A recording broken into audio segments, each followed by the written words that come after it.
এই নতুন প্রজন্মকে দিনের উপরে টিকায় রাখার মাধ্যমই হচ্ছে জ্ঞানের চর্চা, শিক্ষা দীক্ষা, সঠিক ইমানের চর্চা, সঠিক কোরআনের চর্চা, সঠিক মাসাইলের চর্চা, সঠিক আল্লাহ রসুলের সিরাত তার আদর্শের চর্চা। এগুলো যদি না হয় তাহলে এই নতুন প্রজন্ম পথচ্যুত হবেই হবে এবং সহজে তাকে লুফে নেওয়া সহজ হয়ে যাবে, পশ্চিমা দুনিয়ার জালে সহজে ফেসে যাবে। এই জন্য এই বক্তব্যের তালিম এটা চলতেই হবে যে কোনো মূল্য। আলহামদুলিল্লাহ কাফা ওয়া সালামুন আলা ইবাদিহিল্লাযিনা ইসতাফা আম্মা বা'দ। قال الله تبارك وتعالى في كتابه المبين يريدون ليطفئوا نور الله بأفواههم والله متم نوره ولو كره الكافرون صدق الله مولانا العظيم। শ্রদ্ধেয় উলামা ইকরাম, বুজুর্গানে দ্বীন, ইসলামের ইতিহাসে চোখের পানি ঝরানোর মতো কিছু ইতিহাস যেমন আছে, মুখে হাসি ফোটানোর মতো কিছু ইতিহাস আছে। চোখের পানি ঝরানোর মতো ইতিহাসের আলোচিত একটা ইতিহাস হচ্ছে স্পেনের ট্র্যাজেডি। স্পেনের ট্র্যাজেডি খুঁটিনাটি লম্বা কথা বলার মজলিস এটা নাই, হুজুর অপেক্ষা করছেন। আপনারা এই ট্র্যাজেডি মোটামুটি জানেন যে প্রায় 800 বছরের একটা ইসলামী শাসন ব্যবস্থাকে এমনভাবে দাফন করে দেওয়া হয়েছে যেখানে ইমাম কুরতুবির মতো মুফাসসিরে কোরআন এবং বিদগ্ধ আলিম জন্ম নিয়েছে, হাফেজ ইবনে আব্দুল বারের মতো আলোচিত মুহাদ্দিস জন্ম নিয়েছে, ইমাম মালিক রহমতুল্লাহ মশহুর শাগরিদ যিনি মুয়াত্তা ইমাম মালিক থেকে নকল করে আজকে আমাদের সারা পৃথিবীতে মুয়াত্তার যে নুসখাটা প্রচলিত আছে, ইয়াহইয়া ইবনে ইয়াহইয়া উন্দুলুসি এই স্পেন থেকে এসে ইমাম মালিক রহমতুল্লাহর কাছে পড়েছিল, যার কারণে স্পেনে মালিকি মাযহাবের চর্চা সবচেয়ে বেশি হয়েছে। এই সমস্ত জগৎ বিখ্যাত যত আলিম, হাফিজ ইবনে আব্দুল বার রহমতুল্লাহ মুয়াত্তা ইমাম মালিকের 2টো সরা লিখেছে, 2টো 28 খণ্ডে, আল ইস্তিসকার আলা তামহিদ, 2টো 28 খণ্ডে এখন ছাপা হয়েছে। মুয়াত্তা ইমাম মালিক এতটুকু একটা কিতাব, এর সরা লেখা হয়েছে 28 খণ্ডে 2টো সরা। এই ধরনের জগৎ বিখ্যাত পণ্ডিতেরা জন্ম নিয়েছে স্পেনে। এদের তালিকা অনেক দীর্ঘ। মাশায়েখে উন্দুলুস নামে একটা কিতাবই আছে, সেখানে আপনি দেখলে এদের অবদান দেখলে আপনি অবাক হয়ে যাবেন। আজকে সেই স্পেনের 2-3% মুসলমান, তাও স্পেনের না, আরব টারব যেয়ে তারপরে স্পেনে বসবাস করছে। তো এরা যে এখন 2-3% মুসলমান, এখানে 800 বছর ইসলামী হুকুমত ছিল। উপমহাদেশের প্রখ্যাত আলেম দ্বীন মুফতি তকি উসমানী সাহেব হুজুর স্পেন সফরে যেয়ে যখন ইসলামের প্রাচীন এসব স্মৃতিগুলো দেখছেন, দেখে ওনার বই পুস্তকে এই স্মৃতিগুলো লিখছেন। লেখার পরে উনি বলছেন যে 2-1 জায়গায় লিখছেন যে আমার এই কলমের কালি ঝরার সাথে সাথে চোখের পানিও ঝরছে আমার, এটা বলেছে। স্পেনের এই সমস্ত করুণ ইতিহাস যারা লিখেছেন তাদের ভিতরে তকি উসমানী সাহেব একজন, আর মাওলানা আবুল হাসান আলী নদভী একজন। এনাদের লেখা এই বিষয়ে আমাদের পড়া দরকার। এটা একটা ইতিহাস। প্রশ্ন হচ্ছে যে এরকম ইলমের চর্চা, শিল্প সাহিত্যের এই দবদবা, ওলামা মাশায়েখদের এই ব্যাপক উপস্থিতি ও আনাগোনা, এই একটা শহর কিভাবে পুরো পাল্টে গেল, পুরো উল্টো হয়ে গেল? এর কারণটা কি? এই কারণটার জন্য আপনাকে তকি উসমানী সাহেব হুজুর স্পেনের সফরনামা আলাদা চেপে আসছে, এটা একটু পড়তে হবে। ঠিক এর বিপরীতে এই উপমহাদেশে 800 বছর কোরআন ও সুন্নাহর শাসন চলেছে। 500 বছর ছিল মোগলদের শাসন, এর আগে খিলজি বংশের শাসন, লোদি বংশের শাসন, ঘুরি বংশের শাসন, দাস বংশের শাসন, এগুলো সব ইসলামী হুকুমতের শাসন ছিল। এই 800 বছরের ইসলামী হুকুমতটাকে শেষ করে ব্রিটিশরা এখানে এসে স্পেনের চেয়ে আরেকটা খারাপ পরিস্থিতি বানাতে চেয়েছিল এই উপমহাদেশকে, আরও খারাপ পরিস্থিতি। ব্রিটিশ এর পরিকল্পনা কত সুদূর ছিল। এটার জন্য আপনি একটা বই পড়তে পারেন, দি ইন্ডিয়ান মুসলিমস, একজন ব্রিটিশ লেখকের লেখা, এটা বাংলা অনুবাদ হয়েছে, উর্দু অনুবাদ হয়েছে। আর এই বিষয়টা পড়তে পারেন আপনি মুসলমানুক আর ঔষধ মুস্তাকবিল, তুফাইল নামক একজন লেখকের, যিনি আলিগড় ইউনিভার্সিটি থেকে পড়াশোনা শেষ করেছে। 1 খণ্ডে এই উপমহাদেশে মুসলমানদের ব্যাপারে ব্রিটিশদের পরিকল্পনা লিখেছেন উনি ওখানে। ব্রিটিশরা আরেকটা স্পেনের ঘটনা, বরং স্পেনের চেয়ে খারাপ আরেকটা ঘটনা ইন্ডিয়া পাকিস্তান বাংলাদেশে ঘটাতে চেয়েছিল, কিন্তু কিছু তো সফল হয়েছে, এটা অস্বীকার করার উপায় নেই। 100% সফল হয়নি কেন স্পেনের মতো? এই কারণটা আজকে আমার বলার উদ্দেশ্য। 100% ব্রিটিশরা সফল হয়নি যে কারণে, সেই কারণটার ভিতরে একমাত্র হচ্ছে মৌলানা কাসিম নানতুবি রহমতুল্লাহর কৌশল, ঘাম আর রক্ত আর শ্রম, এটা হচ্ছে একমাত্র কারণ, আর কোনো কারণ নেই। মৌলানা কাসিম নানতুবি রহমতুল্লাহর ঘাম, রক্ত, কৌশল, এটা হচ্ছে নতুন একটা স্পেনকে দক্ষিণ এশিয়ায় আবিষ্কৃত হওয়ার ক্ষেত্রে ঠেকিয়ে দিয়েছে। যদি আমাদের এই মাশায়েখদের ঘাম, রক্ত আর শ্রম এই উপমহাদেশে না ঝরত, তাহলে দক্ষিণ এশিয়ায় নতুন আরেকটা স্পেন জন্ম নিত। মৌলানা কাসিম নানতুবি রহমতুল্লাহ কী করেছেন এটা একটু আমাদের সামনে আছে, তারপরে মুজাকারা করছি ইয়ারটা তাজা হওয়ার জন্য।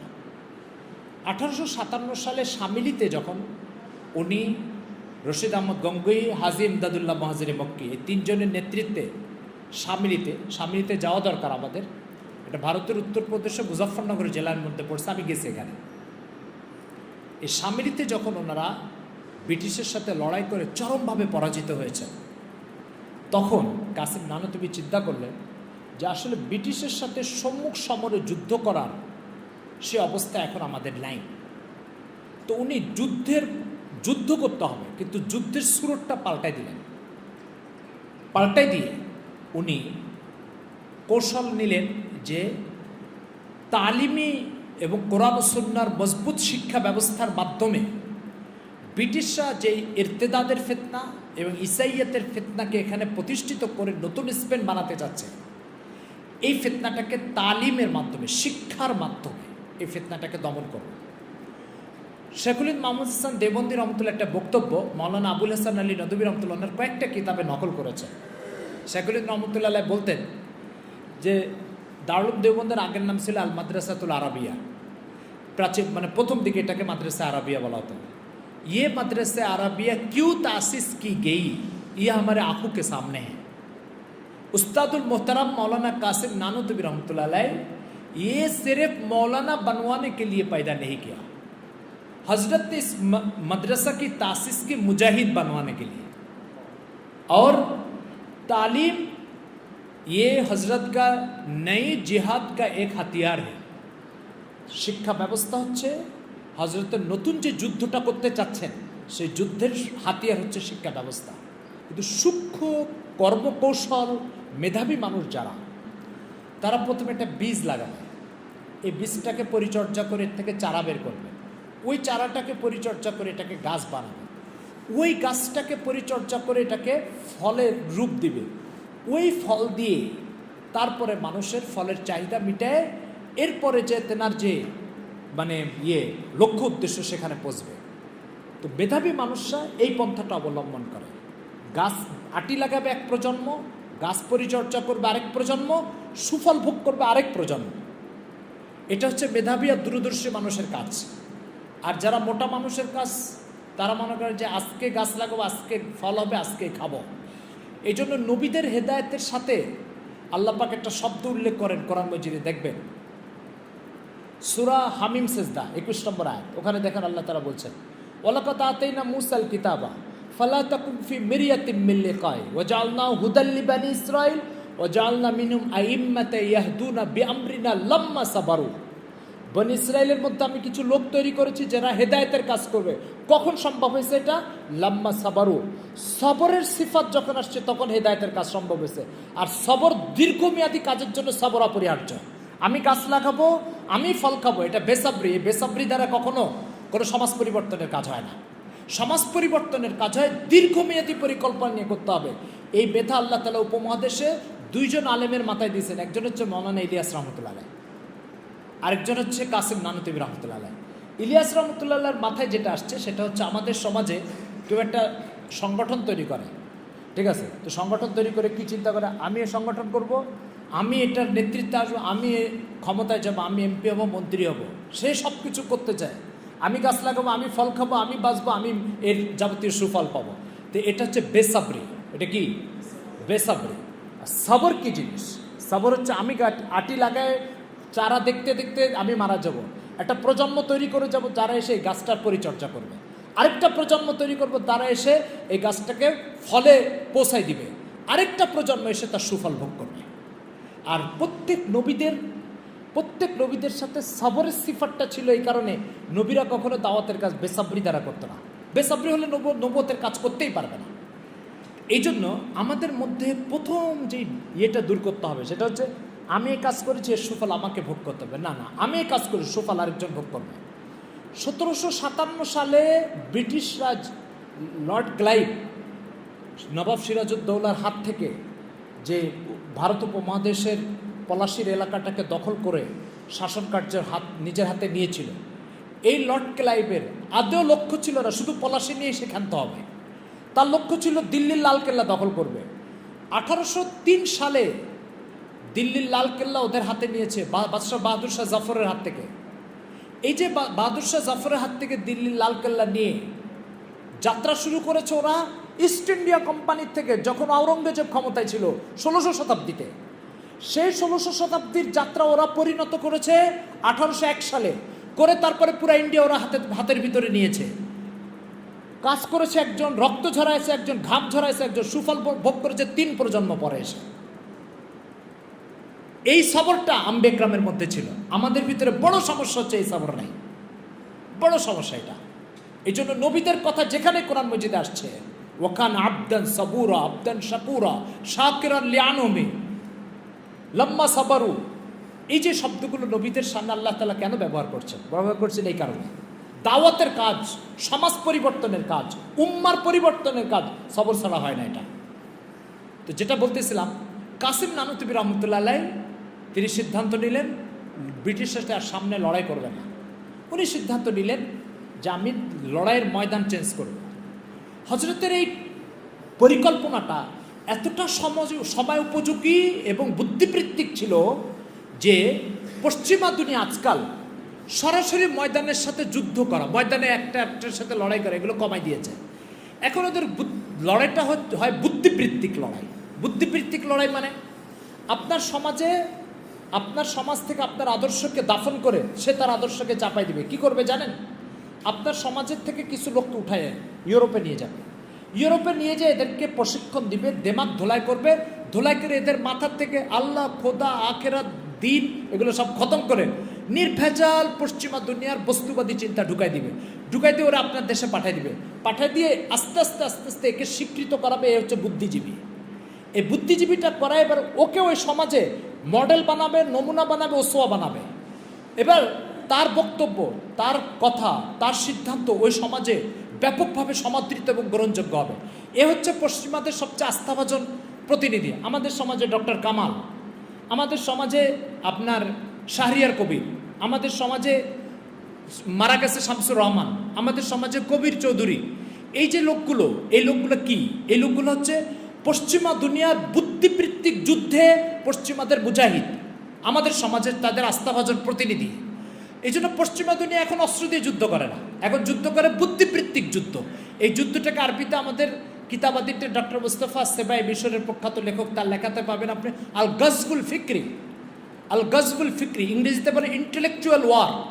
এই ইন্টেলেকচুয়াল ওয়ার যেটা বুদ্ধিবৃত্তিক যুদ্ধ, এই বুদ্ধিবৃত্তিক যুদ্ধটা এরা আমাদের সমাজের উপরে সাথে এখন করে। এই জন্য আপনাকে অস্ত্র দিয়ে গুলি করবে না, কিন্তু আপনার দেমাগটাকে এমনভাবে সাইজ করে দেবে যে আপনার দেমাগ থেকে যে কথা বেরোবে সব পশ্চিমা দুনিয়ার প্রতিনিধিত্বের কথা বেরোবে। এই যুদ্ধটা এখন ওরা করে। আর এই যুদ্ধটা করার জন্য পশ্চিমা দুনিয়া এখন কি করছে? একমাত্র শিক্ষা ব্যবস্থাটাকে দখল করছে, শুধু শিক্ষা ব্যবস্থা। এটার জন্য ওরা কোনো রাজনৈতিক সংগঠনও করে না, এর জন্য ওরা হামতাম মিছিল মিটিং এগুলো করে না।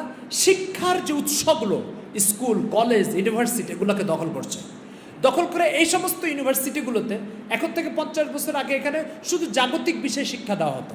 এখন এই সমস্ত ইউনিভার্সিটিতে একেবারে নির্ভেজাল পশ্চিমা দুনিয়ার বিশ্বাস, চারিত্রিক নোংরামি, চারিত্রিক যৌন উচ্ছৃঙ্খলতা, এগুলাকে এই সমস্ত শিক্ষা ব্যবস্থার ভিতরে প্রমোট করে দিচ্ছে, দিয়ে সেই বুদ্ধিবৃত্তিক যুদ্ধর একটা পরিণতিতে পৌঁছার চেষ্টা করছে।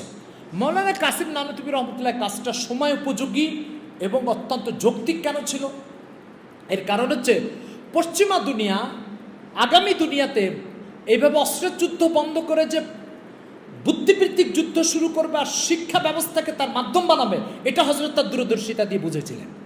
বোঝার কারণে হজরত শিক্ষা ব্যবস্থাকে হাতে নিয়েছেন। নিয়ে আজকে আপনি ভাবতে পারেন যে হজরতের চিন্তা থেকে আবিষ্কৃত এই সিলেবাসটা এই উপমহাদেশকে তো স্পেনের হাত থেকে বাঁচিয়েছে। এই উপমহাদেশকে নয়, এখন ইউরোপ আমেরিকাতে দিনের সবচেয়ে নির্ভেজাল মূলধারার শিক্ষা ব্যবস্থাটা হচ্ছে এই কওমি মাদ্রাসা। আপনি যান ইউরোপের দুটো দেশের নাম আপনাকে বলি। ইউরোপের একটা দেশের নাম হচ্ছে ব্রিটেন, আরেকটা দেশের নাম হচ্ছে ফ্রান্স। ফ্রান্সে মুসলমানের মেজরিটি ব্রিটেনের চেয়ে বেশি, কিন্তু ব্রিটেনে জায়গায় জায়গায় আপনি মাদ্রাসা, মক্তব, দাওরা হাদিস মাদ্রাসা, হিফজখানা ভরে গেছে। বরং আগামী দুনিয়াতে যদি কখনো ইসলামিক কোনো বিপ্লব ইউরোপে হয়, তাহলে লন্ডন হবে তার মার্কাজ। এত মাদারিস লন্ডনে আর ব্রিটেনে। এর বিপরীতে আপনি ফ্রান্সে যান, টোটাল ফ্রান্সে মসজিদ মাদ্রাসা তো নাই। মসজিদ 500, 600, 1000 কিলোমিটার দূরে দূরে এক একটা মসজিদ। প্রশ্ন হচ্ছে লন্ডনে এই অবস্থা, ফ্রান্সে এই অবস্থা কেন? এর কারণ হচ্ছে লন্ডনে যারা গেছে এরা হচ্ছে এই উপমহাদেশের মুসলমানরা গেছে, আর ফ্রান্সে যারা আসছে, ফ্রান্স আরব উপনিবেশ ছিল, অর্থাৎ ফ্রান্স মিশর, মৌরতানিয়া, তুনুস এই সমস্ত রাষ্ট্রের উপর উপনিবেশ শাসন চালিয়েছিল। চালানোর কারণে ফ্রান্সে যারা গেছে এই আরব দেশের মুসলমানরা গেছে, আর ব্রিটেন আমাদের এই উপমহাদেশে উপনিবেশ শাসন চালিয়েছে। এই জন্য ব্রিটেনে যারা গেছে এখানকার লোকজন গেছে, এখানকার মুসলমানরা গেছে। এরা যখন গেছে সাথে মাদ্রাসা নিয়ে গেছে, সাথে মসজিদ নিয়ে গেছে, সাথে দিনের মেহনত নিয়ে গেছে। আর আরব থেকে যারা স্পেনে গেছে, সেই স্পেনে যখন গেছে, তারা এই স্পেন বলছি ফ্রান্সে গেছে, তো ওরা মসজিদও সাথে নিয়ে যায়নি, মাদ্রাসাও সাথে নিয়ে যায়নি। এই কারণে ফ্রান্সে মাদ্রাসার এই দুর্ভিক্ষ, আর লন্ডনে আপনি যাবেন মাদ্রাসা মসজিদ দিয়ে আবাদ। তো এই যে দুটো পার্থক্য ইউরোপের কথা বললাম, এটা মাওলানা কাসিম নানুতুবি রহমতুল্লাহ দূরদর্শিতার ফলাফল। এই জন্য কিছুদিন আগে তুরস্কের একজন প্রফেসর কাসিম নানুতুবি রহমতুল্লাহর উপর ডক্টরেট ডিগ্রি করেছে, তুরস্কের লোক। আপনার জামিয়াতুল খালিদ ইবনে ওলিদ, জামিয়াতু ইবনে খালদুন, তুরস্কে একটা বড় ইসলাম ইউনিভার্সিটির নাম। এই ইবনে খালদুন ইউনিভার্সিটি থেকে সে ডক্টরেট ডিগ্রি করেছে মাওলানা কাসিম নানুতুবির উপরে। তো আমি অনলাইনে সেই থিসিসটা দেখতেছিলাম, তো ওর ভিতরে লিখছে, যদি স্পেনে, আমাদের এই উপমহাদেশের মানুষের বক্তব্য না, কিন্তু ইউরোপের লোকের বক্তব্য, যদি স্পেনে কোনো কাসিম নানুতুবি জন্ম নিত, তাহলে স্পেনকে ওইভাবে ঠেকানো যেত যেভাবে ইন্ডিয়া পাকিস্তানকে ঠেকানো গেছে। আরেকটা কথা বলেছে, সেটা হচ্ছে আলবেনিয়া, এটা দেশ ইউরোপে। বলছে এই আলবেনিয়াতে যে এখন মুসলমানরা বলে, আমার দাদার কাছে কালিমা তৈবা শুনেছিলাম, এরপর আর কারোর কাছে শুনেনি। এই অঞ্চলকে যে এইভাবে পরিবর্তন করে ফেলেছে ইউরোপের খ্রিস্টানরা, বলছে এই আলবেনিয়াতে কোনো কাসিম নানুতুবি জন্ম নিলে আলবেনিয়াকে ঠেকানো যেত। এই জন্য বর্তমানে কোনো সমাজ ব্যবস্থাকে পরিবর্তনের জন্য শিক্ষা হচ্ছে সবচেয়ে শক্তিশালী মাধ্যম। এই মাধ্যমটা যদি আমরা আয়ত্ত করতে না পারি, আর এটাকে যদি নিজেদের কন্ট্রোলে না আনতে পারি, এই প্রজন্ম এরকম একটা পরিণতিতে পৌঁছবে, যেটা স্পেনে পৌঁছে বাপ দাদারা কালিমায় তওবা পড়তো, এরপর আর কাউকে শুনিনি, এরকম একটা অবস্থার শিকার হবে। আর যে সমাজে আপনি দিন শিখাতে চান, যে সমাজকে আপনি দিনদার বানাতে চান, সেই সমাজে যদি ইলমকে মাধ্যম না বানান, জ্ঞান অর্জনকে মাধ্যম না বানান, তাহলে আপনার দিনদারিত্ব, আপনার মিশন সব কিছু সামনে যায়, হাওয়ার সাথে মিশে যাবে। যদি টিকে থাকে তাহলে বিকৃত অবস্থায় টিকবে, স্বাভাবিক অবস্থায় টিকবে না। এই জন্য পৃথিবীতে প্রত্যেক সভ্যতা যদি টিকে থাকে, তাহলে মনে করবেন একমাত্র মাধ্যম তার জ্ঞান চর্চা। জ্ঞান চর্চা ছাড়া কোনো সভ্যতা অবিকৃত অবস্থায় সামনে বাড়ে না, চলে না। যদি চলে, বিকৃত অবস্থায় চলবে। আমার কথাটা কি বুঝাতে পারছি ভাই? এই জন্য আপনি যে নতুন প্রজন্মকে দিনের উপরে টিকা রাখতে চাচ্ছেন, এই নতুন প্রজন্মকে দিনের উপরে টিকা রাখার মাধ্যমই হচ্ছে জ্ঞানের চর্চা, শিক্ষা দীক্ষা, সঠিক ইমানের চর্চা, সঠিক কোরআনের চর্চা, সঠিক মাসাইলের চর্চা, সঠিক আল্লাহ রসুলের সিরাত, তার আদর্শের চর্চা। এগুলো যদি না হয়, তাহলে এই নতুন প্রজন্ম পথচ্যুত হবেই হবে, এবং সহজে তাকে লুফে নেওয়া সহজ হয়ে যাবে, পশ্চিমা দুনিয়ার জালে সহজে ফেসে যাবে। এই জন্য এই মক্তবের তালিম এটা চলতেই হবে যে কোনো মূল্যে। আমরা প্রসিদ্ধ একটা গল্প অনেক জায়গায় শোনাই, আমরা আরবি সাহিত্যের বইতে পড়েছি যে এক লোক রাস্তা দিয়ে যাচ্ছে, তো পাশে তার হাতি গলায় চিকন একটা রশি বাঁধা। তো পথিক হাতির মালিককে জিজ্ঞাসা করছে, ভাই এত বড় হাতি সুর দিয়ে পেঁচায় গাছ উপড়ায় ফেলে, তো তোমার এই রশিটা ছিঁড়ে যায় না কেন? তো হাতির মালিক বলতেছে, ভাই এর পিছনে একটা ঘটনা আছে। কি ঘটনা? বলছে এই হাতিটা যেদিন জন্মগ্রহণ করেছিল সেদিন ছোটাছুটি শুরু করছে, তো আমি গলায় একটা রশি বেঁধে রেখে দিয়েছি। তো ওই রশিটা ওই দিন কমজোর ছিল, ওই দিন এটা ছেঁড়ার চেষ্টা করেছে, ছিঁড়তে পারে না। তো বড় হয়েছে, বয়স হয়েছে, শরীর মোটা তাজা হয়েছে, কিন্তু এই রশি সম্পর্কে একটা বিশ্বাস ভিতরে ঢুকছে, আমাকে মনে হয় এই রশি ছেঁড়া আমাকে দিয়ে সম্ভব না। ওই বিশ্বাসটা তার সব চেঞ্জ হয়েছে, কিন্তু ওই বিশ্বাসটা চেঞ্জ হয়নি, ওই বিশ্বাসটা এখনো রয়ে গেছে। এই গল্পের গল্পকারক নিচে একটা মোলাহাজা লিখতেছে, একটা শিক্ষা লিখছে। বলছে যে ছোটোবেলায় কারোর দিলের ভিতরে কোনো বিশ্বাস ঢুকে গেলে সেই বিশ্বাস পরবর্তীতে কখনোই আর চেঞ্জ হয় না, আর পরিবর্তন হয় না। হাফিজ ইবনে হাজার আসকালানী রহমতুল্লাহ আলাইহি বুখারী শরীফের একটা বাব আছে, বাবু তালিম সিবিয়ান আল কোরআন, বাচ্চাদেরকে কোরআন শেখানো। এটা বুখারী জিলদে সানিতে এই বাব আছে, 21 নম্বর পাড়ায়। ওই বাবের অধীনে হাফিজ ইবনে হাজার আসকালানী ফতুল বাড়িতে একটা দর্শন লিখেছে, ফিলোসফি। সেটা হচ্ছে যে তালিম সিবিয়ান কান নাকশিফ আল হাজারি, বাচ্চাদেরকে কোনো কিছু শেখানো আর পাথরের উপরে খোদাই করা এটা একই কথা। তো এই জন্য ইমাম বুখারীর এই বাব জিলদে সানিতে বাবু তালিম সিবিয়ান আল কোরআন, বাচ্চাদেরকে কোরআন শেখানো। কথা বোঝা গেছে? তো সেজন্য যে কথাটা বলতে চাচ্ছিলাম সেটা হচ্ছে যে তালিম, শিক্ষা, এটা একটা জাতির পরিবর্তনের জন্য অপরিহার্য। আপনি জাতিকে যদি বদ্দিন বানাতে চান তো বদ্দিনে তালিম দিবেন, আপনি যদি দিনদার বানাতে চান তো দিনের তালিম দিবেন। তো যেটা বানাতে চান সেটা তালিম অব্যাহত রাখতেই হবে বিকৃতির হাত থেকে বাঁচার জন্য, আর সুষ্ঠুভাবে আপনি আপনার সমাজকে গন্তব্যে পৌঁছানোর জন্য। কোনো এর বিকল্প নাই, কোনো বিকল্প না। আপনি ভাত খাবেন না রুটি খাবেন? বলছে ক্ষুধা লাগছে, ভাত খেলে খেতে পারে, রুটি খেলেও খেতে পারে, একটা আরেকটার বিকল্প হতে পারে, তালিমের কোনো বিকল্প নাই। তো আসল যে কথাটা আমরা শুরু করেছিলাম যে কাসিম নানুতুবি রহমতুল্লাহ আলাইহি এই উপমহাদেশকে স্পেনের মতো আরেকটা নজির বানানোর হাত থেকে বাঁচানোর জন্য অবলম্বন করেছেন, হাতিয়ার হিসাবে গ্রহণ করেছেন কোন জিনিসকে বলেন? শিক্ষাকে। এটাকে উনি অবলম্বন করেছেন।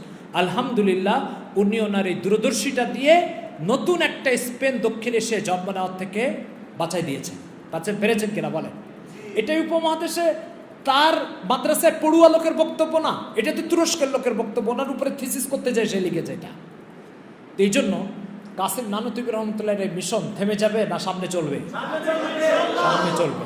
আমরা সবাই রাজি আছি তো ইনশাআল্লাহ? এই জন্য মৌত পর্যন্ত। আর এই ধারণা, আমি এটাকে একটু বদভ্যাসই বলি, এই বদভ্যাসটা আমরা দূর করি। সে বদভ্যাসটা কি? যে আমি কোনো মেহনত করলে তার সুফল আমিই খাবো না। রাসূল সাল্লাল্লাহু আলাইহি সাল্লাম আপনার খন্দকের যুদ্ধে পরিখা খনন করার সময় একটা পাথরের উপর আঘাত করেছিলেন। আঘাত করার পরে পাথর থেকে আগুনের ফুলকি বেরোয়েছে। হুজুর বলেছেন, আমি এই ফুলকির ভিতরে রোম আর পারস্যের যেই রাজদরবার আছে সেগুলো তোমাদের কবজায় চলে আসতে আমি দেখতে পাচ্ছি। হুজুর সাল্লাল্লাহু আলাইহি ওয়াসাল্লাম মক্কার মদিনায় দুটো শহরকে ইসলামের হাতে, সাহাবায়ে কেরামের হাতে তুলে দিয়ে দুনিয়া থেকে চলে গেলেন। এরপরে রোম কি আর পারস্য কি এগুলো দেখে যান নাই। তাহলে হুজুর রক্ত ছড়াই গেছেন, ঘাম ছড়াই গেছেন, সুফল ভোগ করেছে পরবর্তী প্রজন্ম। এই আদর্শ আমাদের ভিতরে আনতে হবে। আমি মেহনত করে একটা প্রজন্মকে দিনের উপরে তুলে দিয়ে যাব, সেই প্রজন্ম আরেকটা প্রজন্মকে তুলে দিয়ে যাবে। এরপরে ইসলামের গলাবা, ইসলামের বিজয়, উম্মতের মাথা উঁচু করে দাঁড়ানো, এটা আরেক প্রজন্ম এসে ভোগ করবে। এটা ব্রিটিশরা করে, এটা রাসূল সাল্লাল্লাহু আলাইহি ওয়াসাল্লাম করেছেন। আমাদেরকে রাসূল সাল্লাল্লাহু আলাইহি ওয়াসাল্লামের এই আদর্শ গ্রহণ করতে হবে। শ্রম, মেধা, রক্ত আমি দিয়ে যাব, আর সুফল ভোগ করবো আমার পরবর্তী প্রজন্ম। আর এটা যখন করবো তখন লাম্মা সাবারু, এই লাম্মা সাবারুর মেজদাক তখন হতে পারবো। আর এই বেসাবরি, আমি বীজ লাগাইছি, আমি খাবো, আমি ভোগ করবো, এটা কখনোই হেদায়েতের কাজের সাথে চলে না।